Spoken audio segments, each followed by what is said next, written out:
We've heard through the great first three talks, we've heard quite a bit about food and different supplements, and as it relates to the physiologic imbalances that we see in cardiometabolic syndrome and cardiovascular health. What we're going to focus on this next hour is just a brief review, recognizing the impact of food on our cardiovascular disease or metabolic syndrome findings. And then we'll talk about applying therapeutic food interventions using the functional medicine food plans to address the metabolic syndrome, hypertension, and dyslipidemia. The shift that has really occurred, it has occurred, hasn't it? It's the shift from calories to recognizing the plethora of information that is brought forward to help our systems adapt. Adapt to bring balance, adapt to be anti-inflammatory, adapt to promote health. And part of it is the fact that we recognize that there are now over 6,000 phytochemicals that really influence our microbiome, and through the influences of the microbiome and combined with the microbiome, it really alters our cell function in the postprandial state. When you start talking about food and the impact of food on cardiovascular disease, you know, the earlier we shift to a healthier diet, if it's by age 40 and you continue that, you may extend your life by a year. We know that incorporating many of the aspects of things you're going to hear about this hour and encouraging your patients to incorporate those, in all honesty, you can decrease the disease burden, cardiovascular disease burden, by 20 to 30%. Thus, the emphasis in the functional medicine model in gathering information about their nutrition history, gathering information about seeing their anthropometrics, their biomarkers, you know, the clinical findings you see on physical exam, and the diet, nutrition, and lifestyle journals. In the functional medicine model, it's part of the go-to-it model, the gather, organize, and initiate. And this is where you can take this information that you glean from the patient that they share with you, and together you can come up with recognizing patterns and then eventually coming to a therapeutic food plan. So in your tools, in the toolkit, it's been a number of years for all the folks at IFM and all the lectures to bring together some foundational food plans. Food plans that move you from, in the United States, standard American diet, or outside the United States, the foods that have been imported from the United States, the high trans, high sugar, high fat foods, and moving your patients from their diet, if necessary, to a core food plan that shifts you toward what? It shifts you toward a Mediterranean style diet. It is the core food plan suites have vegan options, have vegetarian options, and indeed, all these food plan suites that you see before you come with guides that are well referenced. They come with guides that help you as a clinician move from the information that you can leverage to informing the patient to necessitate change. When things get a little more specific or a little more determined in the disease or unhealth patterns, you might incorporate the detox food plan or GI specific food plans or the Mito food plan or the Renew food plan. And through the APM's advanced practice module, the different food plans are highlighted. But let's come back to the food plans and focus on some of the heart healthy aspects of these food plans. These food plans are heart healthy because they bring in more vegetables, more phytonutrients, more antioxidants. And we will see in the course of this hour how it leverages on some of the biomarkers in cardiovascular disease. There in your toolkit is ways to personalize and choose a food plan tool. And in that tool, you will see tables on how to take foundational or first step interventions on how to consider change in the diet. So it may be on the other side of your stethoscope, it may be that you initially hear medical history. And that medical history may have weight gain, weight loss, or fatigue. A good place to start initially may just be the core food plan, or through the MSQ, you may see more symptoms in the GI tract or more symptoms with the joints, arthritis, muscle ache, immune dysregulation. And then you might start with the elimination diet.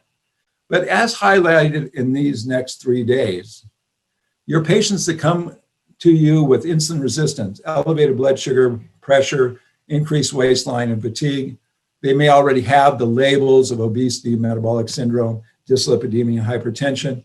Then we can look a little bit more to see if the pattern that you see in front of you is appropriate to initiate the therapeutic intervention of the cardiometabolic food plan. So what's in that pattern? You may have this food history that suggests, if you just look at the food history in the far right column, their habits, you could have predicted that they had metabolic syndrome. You may see the timeline where they start the pharmaceuticals for metabolic syndrome, dyslipidemia, hypertension. You may see the anthropometric markers as previously discussed by Shilpa and by Mimi and by Yusuf. Or you may see the biomarkers, the caramelized hemoglobin A1C, caramelized proteins that Yusuf talked about. Or you may see elevated hsCRP.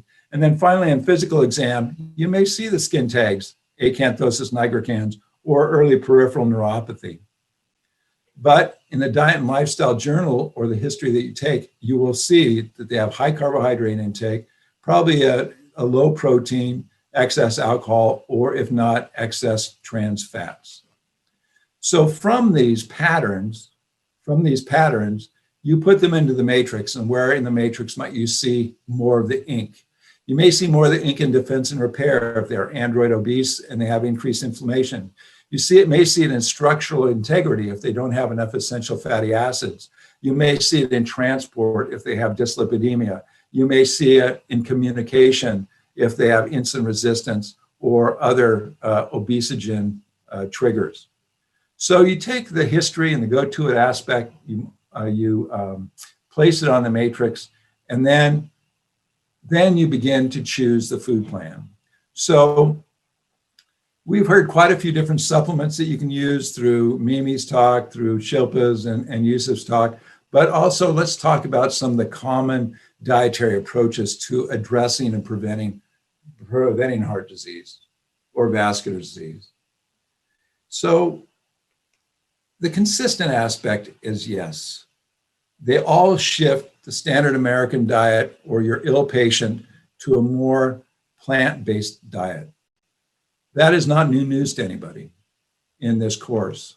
It shifts them toward a Mediterranean diet with the common findings of healthier fats, more legumes, incorporation of nuts for the healthier fats, incorporation of far more spices and herbs, moderate fish, poultry intake, marked diminishment in beef or pork, beef, pork, and dairy, and then really, again, coming back around and addressing alcohol intake. You know, the Mediterranean diet is the most studied diet in the scientific literature. And looking at some of these large group studies, they found that the Mediterranean diet, the longer that it is consumed, there's a marked diminishment in type 2 diabetes. Overall, reducing type 2 diabetes in those patients closely adhering to this to develop type 2 diabetes by 12 to 83%. In another meta-analysis of over 4 million subjects, for every 2% increase in adherence over time, there was diminishment of mortality by 8%, reduction in cardiovascular disease by 10%, and reduction in neoplastic disease by 4%. The power of the antioxidants, the power of the adaptogens, inflammatory adaptogens, mitotic adaptogens in your food. Well, in a meta-analysis of over 50 studies, 500,000 people, what did they find? That they found that when people were on a Mediterranean diet, they were less likely to have the components of metabolic syndrome.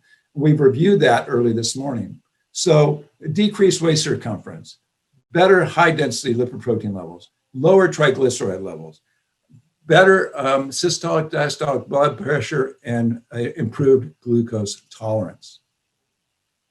So what about compared to a low-fat diet? Well, in the Pretamid study, the fascinating thing about it is that it compared the low-fat diet to the Mediterranean diet with nuts or the Mediterranean diet with extra virgin olive oil. And what did they find? Any predictions? What they found was this, that among people with a high cardiovascular risk of the Mediterranean diet, of high cardiovascular risk, when they were on the Mediterranean diet with extra virgin olive oil or nuts, they had a marked, significant reduction in incidence of cardiovascular disease. This did not say the Mediterranean diet, extra virgin olive oil, or nuts with a statin. It is just diet and food. So it raises a question that you might put in the chat box. Put in the chat box if you currently use a nutrition professional or a health coach in your practice. Because when we start getting to application of food, we get, for the last 14 years in our practice, we've had the wonderful incorporation of a collaborative team member, nutritionists. And we've had 2 nutritionists that worked in the practice for 14 years. And everybody, for the health of it, sees our nutritionists. And I will say that Megan, welcome. One of our nutritionists has taken the APM, and it's great. If you have any questions about that, I'm sure we can direct many questions toward the nutritionists in our practice, because you can revolutionize your primary care practice by adding a nutrition professional.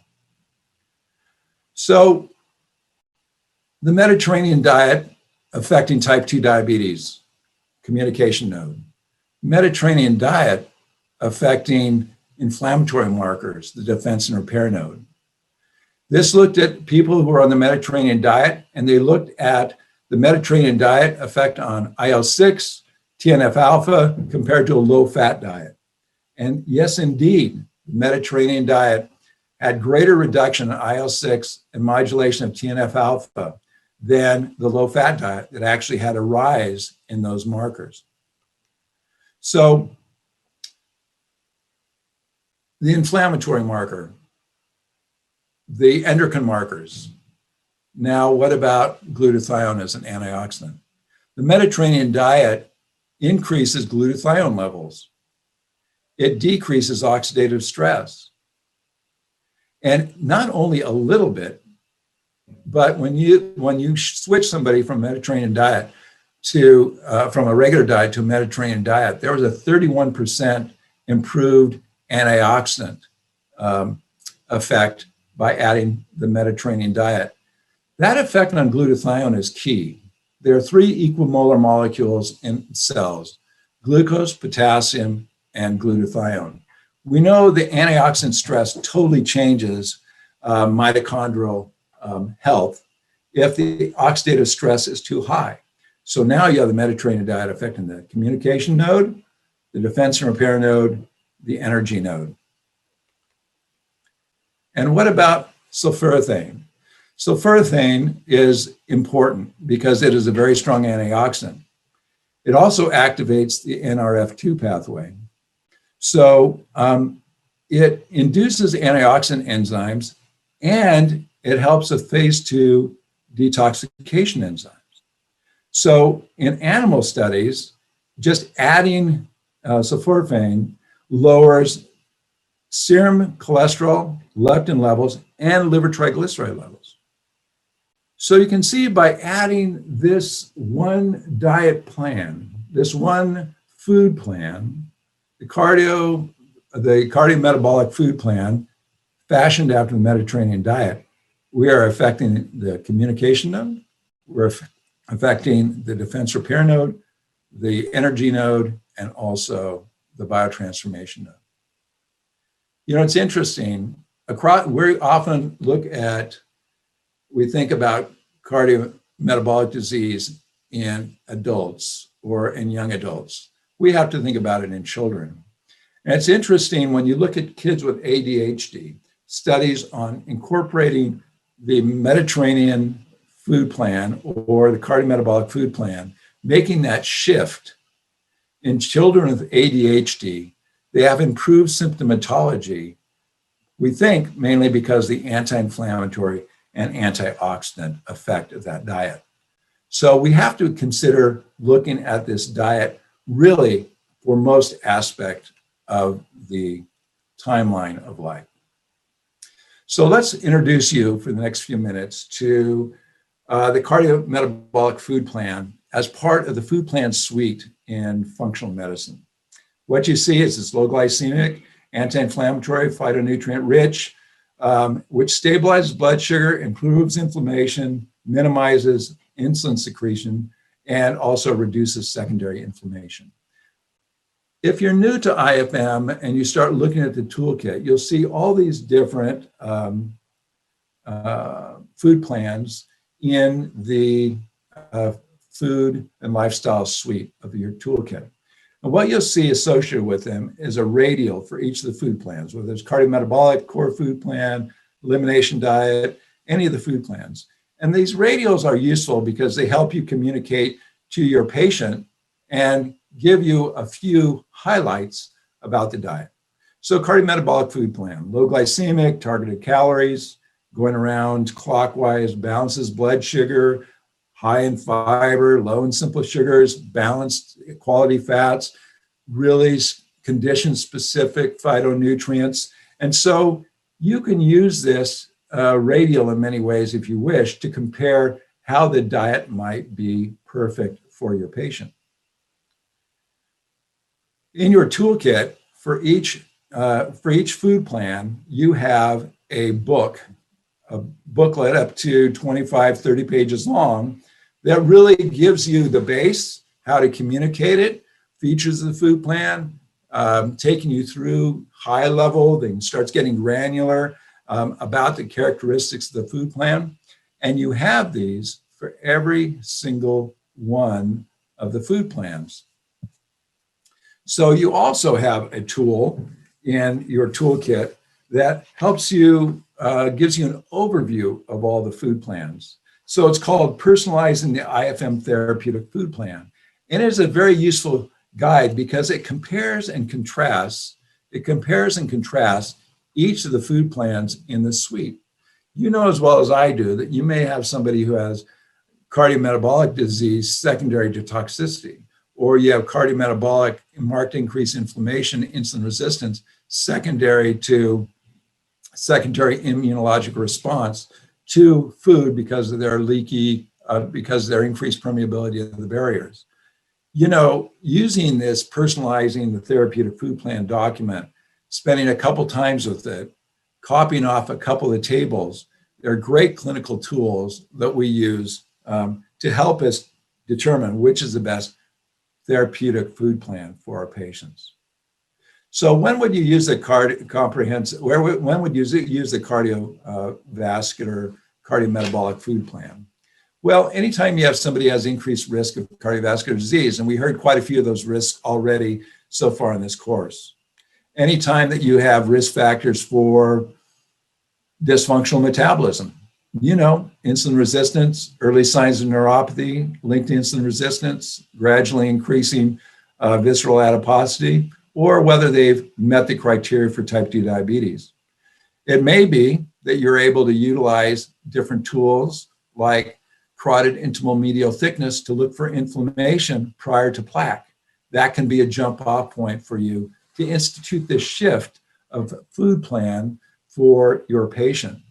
It may be that they're fearful. They're fearful of the fact that they had family members that died early, had early stroke. It was through that knowledge of early stroke in my family, at father and grandfather each having stroke or heart attacks by the time they were 55, that I did the normal things through undergraduate, graduate school, medical school, and until I was 54 of just checking my lipid panels, and they were always great. But it wasn't until I got a CIMT, which at age 54, that suggested my arteries were 86 years old, and I had soft mix and hard plaque, even though my lipids were fine. So you've heard about inflammation. Looking at the lipid panel is not adequate enough. Looking at the blood sugar is not adequate enough. You have to look at drivers of inflammation.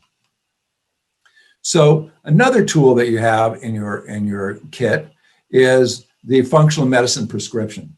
This is a very useful, simplified tool in which you can jot the plan that you and your patient come up with. The features of the food plan, the functional nutrition prescription, the features of lifestyle prescription, the bottom of the matrix, in which you can identify changes possibly in sleep hygiene or identifying sleep apnea, changes in exercise, coming up with a movement plan, ways that you can begin to manipulate or help folks deal with stress, especially during this COVID era. And also room to write a few supplements, 5 supplements.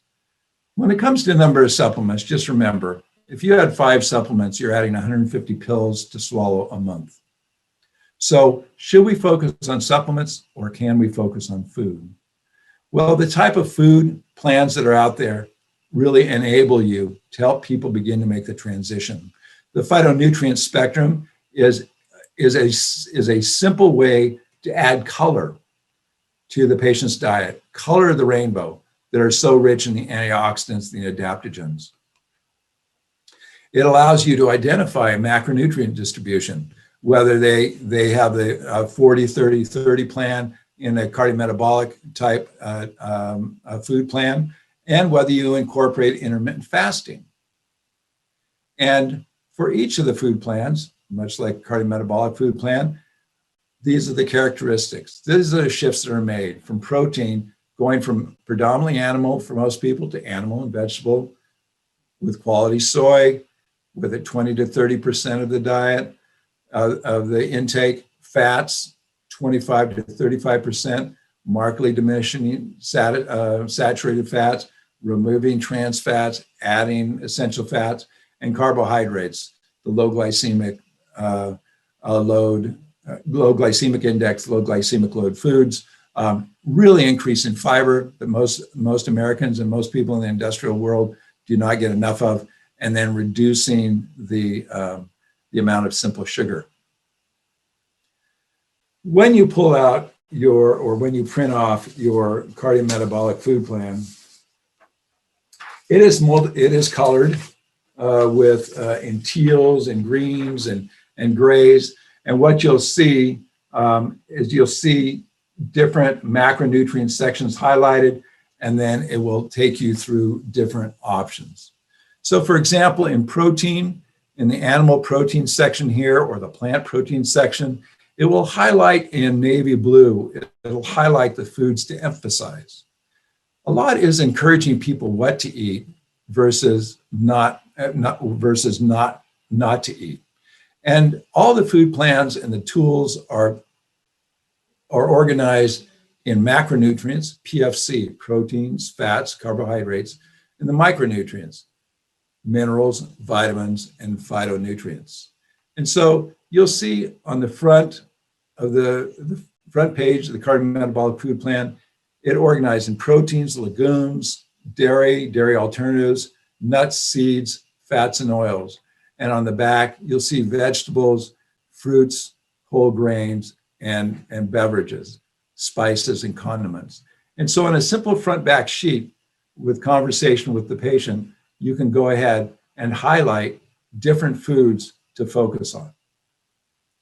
And so what happens with this is you'll focus on the things that are highlighted in blue because those are more therapeutic. You might put in the chat bar whether you're using any of the food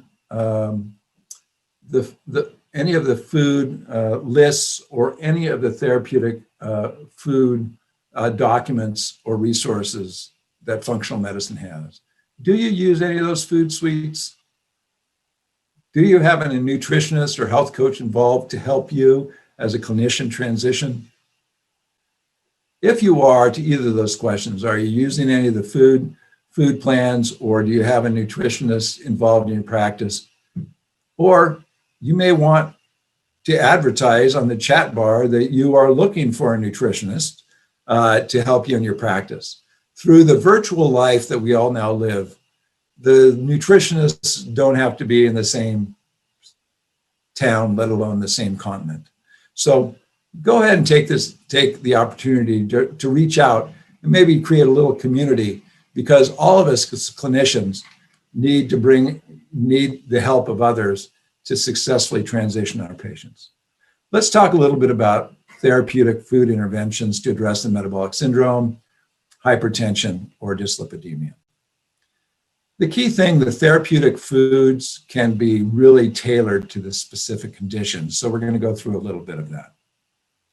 So again, in the cardiometabolic food plan, we're tailoring to really the metabolic syndrome for many people. We start looking at food frequency, how you might incorporate intermittent fasting. We incorporate low glycemic index, glycemic load foods, low added sugar, better quality fat, and higher fiber. It's easy to come up with lists of foods to avoid, and none of the foods on this list are a surprise, are they? None of them. You could close your eyes and probably give that list at least 80%. One that we often forget about is portion control or portion size, and also the circadian timing of food, or the loading to one end of the day toward the time that you're going to sleep, loading your calories or most of your food consumption then. It's easy to come up with foods to avoid for metabolic syndrome. So what about foods to add? We've heard so far in the first 3 lectures, many of these aspects mentioned. Green tea has been mentioned multiple times. Olive oil has been mentioned. Nuts have been mentioned. Cinnamon has been mentioned to improve glucose tolerance. Omega-3 fatty acid sources have been mentioned. You may have to, unless people are willing to take tablespoonful of omega-3 fatty acids, you may have to take those orally. Then the other thing is fiber sources. Fiber sources in either legumes or whole grain, or fiber sources in other natural fiber sources that you often see. We often use flax. Flaxseed, 1 tablespoon has 1.6 grams of alpha-linolenic acid. Remember, whether they're nuts or whether they're flax seeds, if the higher the essential fatty acid content, the greater susceptibility they are to rancidity. So anything that has essential fatty acids in them, you should keep in either a dark bottle, meaning the oils. You should add mixed tocopherols in a single capsule, rented and squirted in and mixed, or you should move those nuts and flaxseed to the freezer. It increases the longevity. So let's talk a little bit about tree nuts. When you think about tree nuts and metabolic syndrome, recognize that there are studies on the effectiveness of tree nuts in helping lower LDL, 1 to 2 ounces, lowering LDL 2 to 19%. It's interesting, if you're not obese, you're leaner, there's a greater effect. But nuts in their own right, just adding nuts, if you're not a big nut eater, is associated with lowering the triglycerides, lowering ApoB, inflammation, LDL oxidation. So we know that you can get many of those same effects with niacin. Isn't that true? We get improved endothelial function when you add nuts, and we have improved vascular reactivity. So how much is, how many nuts? How much is an ounce? Any ideas on how many nuts are in an ounce? Well, it depends on the nut. So for example, about 24 almonds is an ounce, or 14 walnut halves, or 12 hazelnuts, or 15 pecan halves. So isn't it interesting the cardiovascular benefit of even just adding an ounce a week? An ounce a week can help reduce oxidized LDL. The only caveat on that, of course, is if somebody has a nut allergy. We have to consider that, don't we? Because that in its own right will, their immunologic reaction will initiate more inflammation. So that always is a good screening question. In the Predimed study trial, where they looked at diet with nuts or olive oil, as you recall, just adding the nuts had this effect on atherogenic pattern in those who consumed Mediterranean diet with nuts. It decreased the medium or small LDL, which we want. It decreases the LDL particle number, which we want. It increases large LDL concentrations, which we want. And when olive oil is added, then it increased HDL concentration. So voila, right there. You add nuts, you add extra virgin olive oil, and you incorporate that in your Mediterranean diet shift, and you're already improving those subfractions that Dr. Elliman talked about. Well, let's go to another component in this suite, in this food plan. It is green tea and metabolic syndrome. Now, Dr. Guarneri mentioned green tea toward the end of her lecture previously.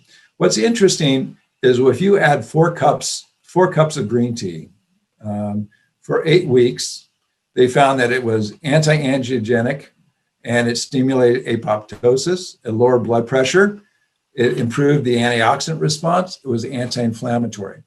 And so even 2 to 3 cups a day was associated with improvement in stem cell release from the bone marrow. So it epigenetically increases tumor suppressor gene production. It improves glutathione transferase enzyme production and thus improves glutathione. So just adding green tea, if you have metabolic syndrome, shifting one of the warm drinks or one of the cold beverages a day to green tea also has the added benefits of increased weight loss, reducing BMI, and waist circumference. And one of the markers that we check, lipid peroxidation. We often check lipid peroxidation to see if there's enough fat-soluble antioxidants. We do this in many of the lab tests we follow along in our patients' cardiometabolic syndrome, much like we check levels of glutathione. What's another food? What about kimchi? Well, you can have fermented or non-fermented kimchi. It's interesting, fermented kimchi in a study that was completed had about 300-fold greater lactobacillus than unfermented. So kimchi, bringing in fermentation, bringing in bacteria, changing the microbiome, actually had benefits in somebody with metabolic syndrome by decreasing weight, BMI, and waist circumference. If you have somebody who's hyperinsulinemic and you're having a little trouble getting their blood sugars down and trouble getting their triglycerides down, it may be time to consider the mitochondrial food plan. It's mentioned in the cardiometabolic syndrome and the cardiometabolic suite because in your patient may respond better to ketosis or mild ketosis. And so once again, we have the radial, the mitochondrial food plan, as noted here. And notice it has reduced carbohydrates at about the 5 o'clock position with an increased ketogenic option. And you incorporate intermittent fasting to help you. So you will see this food plan appear more and more in treating cardiometabolic syndrome because it focuses not only on calories, but shifting you out of carbohydrates to more of a fat burning stance. We have a wide suite of options when you look at the Mito food plan and in the physician or clinician booklet, and it walks you through which patients you should consider using the ketogenic diet on. So the ketogenic diet is not for people who aren't highly motivated. It's for people who have metabolic syndrome, issues with obesity, insulin resistance, maybe neurologic conditions. They have to be willing to work with some of the technology so they can track. And we use caution if they don't have normal gallbladder function, or if they are insulin requiring, or if they are severely hypercholesterolemic, or they have prolonged QT syndrome. The low carbohydrate versus ketogenic diet, there is a difference. The low carbohydrate, you're really not removing glucose as a fuel source, you are adding ketones, but in the ketogenic diet, you are really limiting carbohydrates to as much as less than 10% of the caloric intake, and you're really converting the energy production and the energy use to ketones. So the goal is to create this high ketone state. And many of you have read a lot about initiating ketosis. We're not going through that extensively here, but a lot of the resources are available for you. It's really, to create ketosis, you are really shifting mitochondrial use and efficiency. And you're actually getting a more lean and mean mitochondrial function by shifting people to a ketogenic diet, because you are basically shifting the body so it can use beta hydroxybutyrate, and it shifts our metabolism. So by doing this, you're often decreasing the excitatory neurotransmitter glutamate. Glutamate in its own right activates aspects of the immune system, the astrocytes and the microglia in the CNS. And you begin to shift also under the communication node, the leptin, the satiety hormone that increases during ketosis. So you will see the benefits of the ketotic, the Mito food plan, and read about them in the comprehensive guide. Remember, we are the most rigid ketotic diet or food plan has no more than 20 grams of carbohydrate per day. Other ketogenic food plans allow 40 to 50 grams a day. This is where the use of a nutritionist, a health coach, and really some of the technology so you can really follow closely what's happening metabolically to the patient is so key. The weight loss mechanisms in the ketogenic state are outlined here. It reduces appetite, mainly through leptin. It reduces lipogenesis, so increases lipolysis, so it's often used in non-alcoholic fatty liver disease. It changes some of the nutrient requirements that you have. We know that there's certain conditions that the ketogenic diet is really useful for, and it's useful in diabetes where it's followed very, very closely, because you don't want to put somebody into ketoacidosis. So these are not for the most brittle diabetic. And it has to be followed closely. You are not hearing from this allopath that all diabetics should be on a ketogenic diet. Absolutely not. You have to, as we say, they have to be motivated. They have to be able to track closely. You need a lot of help to do this, okay? So anything that's listed above the line for a strong evidence of application of ketogenic diet, diabetes, epilepsy, both of those conditions, you are following that so close, and you are personalizing this extensively. So what you'll see, and what you've seen a shift in, is our application of the Mito food plan and the ketosis for many of our patients with chronic illness. In type 2 diabetes, where they're not insulin dependent, the ketogenic food plan does seem to be useful, and it's combined with some of the lower calorie or lower carbohydrate emphasis. And so this is a very useful tool for your type 2 non-insulin dependent diabetics. So I already mentioned that you can use this to really begin to address non-alcoholic fatty liver disease. And what we do is we start looking through another lens. We start looking at the combination of bacteria, of carnitine adequacy, of mitochondrial beta oxidation in our alcoholic fatty liver disease, and you may have to upregulate some of the molecules, alpha lipoic acid, mixed tocopherol, vitamin E, NAC, and some of the other supplements as you're transitioning somebody over to the most therapeutic diet. So, in summary, for the Mito Food Plan and the ketogenic options, recognize that the Mito Food Plan with ketogenic options really describes a 60-20-20 plan. 60% fat, protein, 20% protein, 20% carbohydrate. And most ketogenic food plans have a little higher fat content with an altered carbohydrate to protein content. The key thing is monitoring. So if you're going to institute one of these food plans, it's really important to have a nutrition professional involved. With a nutritional professional involved, you can tag team. You can have a team approach to helping this patient move on successfully.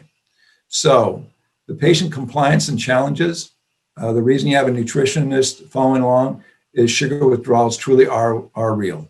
There has to be a shift in meal preparation or meal construction. And you have to watch for those adverse effects, don't you? Of hypoglycemia, GI issues, increased moodiness. You know, you start shifting protein. Is there enough protein for amino acid formation? Often people just cut out carbohydrates. They don't make the adequate shift to some of the other important nutrients. So, how many people utilize the ketotic diets in their practice? Why don't you add that to chat? And what are the ways that you follow the ketones? Do you follow it by acetone only? Do you follow it by urine with people checking that at home? Or do you follow it with them doing the finger stick? You know, it's really variable when you start talking to different clinicians. And they're different. And if you want, put in the chat the different tools that you use. Which are the devices you use? Okay. What are the devices you use for checking urine or checking blood? Or do you use the breath acetone monitors? So what you need to know, it takes about 3 days to get somebody when they're strictly go to a ketotic diet to enter active ketosis. Once you're doing that, you really need to follow them along. So what else do you follow along functionally? We follow along baseline labs. Anytime we initiate a ketogenic diet, we're getting a baseline of all the markers on the left. Every visit, we review the ketone measurements. We make sure they're not too constipated. We look at their calorie intake. We review the medications because often your requirement for certain medication doses can shift, whether it's blood pressure meds or even truly any dyslipidemic meds. And then we consider, depending on their condition, all the items in column 3. And these are the guidelines that are used at Johns Hopkins. Vitamin C level is really important. When you shift somebody out of a lot of the vitamin C sourced foods in their diet, and you have somebody on for greater than 3 months, you can actually see scurvy in some of your patients that you put on a ketogenic diet that you're not addressing that. So if I were to ask you, what is the one functional fat test that we follow along very closely for heart health besides advanced lipids, what do you think that would be? Well, the answer is in the next slide, and that is the omega-3 index. The omega-3 index and looking at your essential fatty acid levels in your red blood cell gives you an idea of risk. We also check other things. We check HSCRP, we check homocysteine, the other lipid markers listed here. But the omega index is actually more predictive of sudden cardiac death than any of those other markers listed here. That is because you need to have healthy levels of essential fats within the membranes of your cardiomyocyte, within the membranes of the nerves of your between your SA AV node and the conductive nerves throughout your myocardium to actually transmit a healthy waveform. We know that people who have an omega index that's greater than 8 are the lowest risk of sudden cardiac death. Look at the difference if you have a omega index that is less than 4% compared to somebody who is greater than 8%. That is a tenfold increased risk if you're insufficient in essential fats versus sufficient. The evidence in the literature is pretty rich. You can, in the cardiomyocyte, you can change your risk within 3 weeks of adequacy of omega-3. So omega-3 index is really a precision medicine marker to decrease risk. Let's shift, and we're going to kind of blitz through a few of the other components of cardiometabolic syndrome. In hypertension, we know the DASH diet has been associated with decreased hypertension. We know that if you're overweight and obese, and you just decrease your sodium down toward 1,500 milligrams, you have greater blood pressure reduction, greater improvements in vascular autonomic function, and reduced left ventricular mass. The cardiometabolic food plan has many different aspects that are healthful for your cardiovascular system. And it does incorporate, when you use the cardiometabolic food plan, you do incorporate the low glycemic, fiber-rich, and you have, depending on your patient, targeted sodium intake. We often just emphasize increasing potassium. A word on salt. I think the important thing is to remember that iodized salt came into being in the United States because of the goiter belts or the goiter zones in the parts of the US where there's not enough iodine in the food supply. And the people were cognitively slower and they had less stamina and they were hypothyroid. That is why iodine was added to salt. It's important that we check iodine levels if our patients have subclinical hypothyroidism or cognitively they're slipping. Not all salts are the same, and not everybody is getting enough iodine in the diet. There's a lot of literature on the difference between table salt and sea salt, Himalayan salt. My comment is I focus mainly on the iodine component and is there iodine adequacy in the patient. In both the blood pressure companion guide and in the cardiometabolic food plan suite, there are lists on improving blood pressure through focusing on different food sources. We know in hypertension, the foods to avoid. Everyone knows those. Processed foods, fast foods, soft drinks. But here are the foods to emphasize. What do these foods do? They shift your potassium to sodium balance. They bring in more arginine in lentils. And so you get a little more activation of your little more activation of your NO pathways. And so you have increased nitric oxide. What else about protein? What about protein in fish? Like bonito protein, only a third of a teaspoon of this protein can lower your systolic blood pressure 11 points or diastolic blood pressure 6 points. Do we add that? It does it because it is a natural angiotensin converting enzyme inhibitor. What about adding sardines? Adding sardines, not only a good source of vitamin D and vitamin A, but it also has tyrosine in it, which is a natural ACE inhibitor. It lowers the blood pressure. How much? 2 sardines.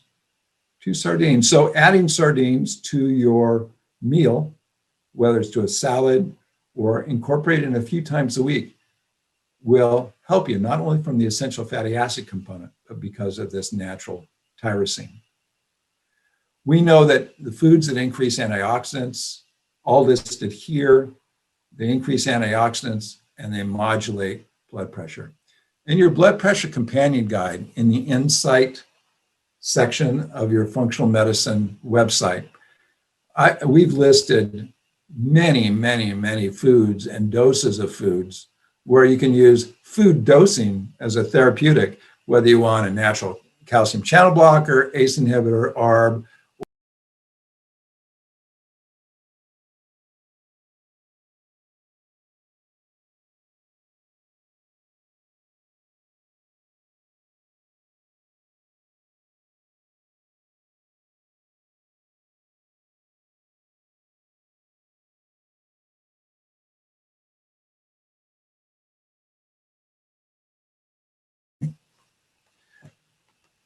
Pomegranate.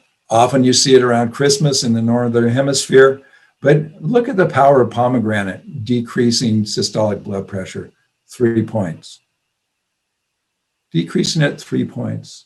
When you add these all together, food is medicine, food is an adaptogen, food helps you out. So when we start looking at fats and oils, we've mentioned plenty of fats and oils and their role in modulating inflammation. It modulates blood pressure. Adding a little sesame oil can improve nitric oxide, can decrease HSCRP. And it's not much. It's 2.5 tablespoons. 2.5 tablespoons. We've heard about dyslipidemias. Well, we know that the cardiometabolic food plan really helps with dyslipidemias, and it does it by 3 mechanisms. Decreases inflammation, improves oxidative stress, and modulates immune response. We know that in dyslipidemia, we can avoid sugar, we can avoid fast foods, we can avoid refined carbohydrates and trans fats, but we can include things we've already mentioned: fish, tomatoes, lycopene, green tea, soy, dark chocolate, and all. And you might find some of the tables such as this useful tools to help you get a little more specific for your patients. Here are the foods that have the bioactives that decrease LDL oxidation. Look at the list, look at the bioactives. Look, it has increased vitamin C, lycopene, flavonoids, polyphenols. You may use these tools if you have somebody who has elevated triglycerides, you want to lower their triglycerides. These are the actives while you're doing it. If you have elevated homocysteine, you want to lower the homocysteine. Here are the bioactives that are allowing you to do this. Often we have to connect what we're asked to do to the reason why. We're driven that way. We see that all the time across the stethoscope. And so my component is any of these tools that you can use to help your patients see why they can incorporate these foods. These are the bioactive molecules, and you'll get antioxidant action improved. Or you have high blood pressure, we need to improve endothelial function. These are the foods, these are the active ingredients. Dr. Elliman spoke a little bit about TMAO. It was kind of active in the chat. My comment about TMAO is we have to look at its source. I think it's really key after checking TMAO many times that we can't always explain that rise in TMAO when people have been even more specific about their diet. Personally, I forgot about my tablespoon of omega-3 fish oil. I usually take it at night. I forgot about not taking it the morning before I had my last TMAO checked, and my level bumped 6-fold. And I couldn't figure out why, because I had shifted. Well, I was reminded by Dr. Elliman's lecture today that, aha, I took those omega-3 fatty acids at night. I took the fish oil at night.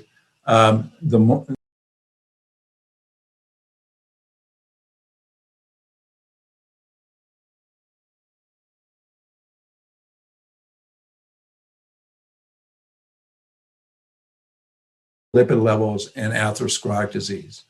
As is the case in this patient, 68-year-old patient with normal lipids that had a stroke. Why did he have a stroke? Further evaluation by Dr. Boham, functional medicine faculty, is she looked at his TMAO. It was elevated to 17.1. If you look at it through the lens of dysbiosis, and you look at the fact that this gentleman also had calcified vessels, when she looked a little deeper in the vitamin K assay, she noted that his undercarboxylated osteocalcin level was high. When you see that in somebody on Coumadin, because he was placed on Coumadin because he had a stroke, even though he had some calcification of arteries, but he had normal lipids, then you think, what is driving that calcification, and why does he have atherogenesis that led to stroke? And when you look at it, you think about how Coumadin affects the vitamin K cycle. And Coumadin affects the vitamin K cycle, leading to a vitamin K deficiency. Less vitamin K increases arterial calcification. So when you start looking at vitamin K, Coumadin, dysbiosis, we now know when it comes to vascular health that we can increase vitamin K2 by modulating not only the bacteria, but we can give K2 and it improves GLA protein, which is a central calcification inhibitor. And so in your patients on Coumadin, in your patients that you don't understand why you need to look a little deeper. If the lipids look okay, yet they had a stroke, or they had a heart attack, or they've had thrombosis, you have to look a little bit deeper. Look a little bit deeper. Consider the bacteria, consider vitamin K. We know, and we've seen this clinically, we know that if we put our patients who are on Coumadin on 100 micrograms of vitamin K1, vitamin K a day, that we have improved INR stability.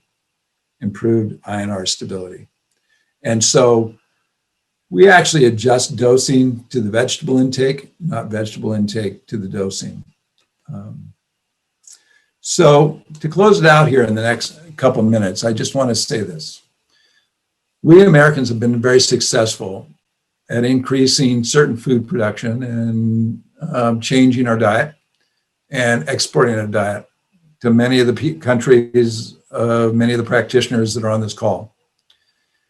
If we are mindful about our diet and we shift it more toward a Mediterranean style diet or diets that are higher in spices and herbs, instead of being bland, if we alter the fat type, then our Western diet will gradually move from being one of our weapons of mass disease or destruction.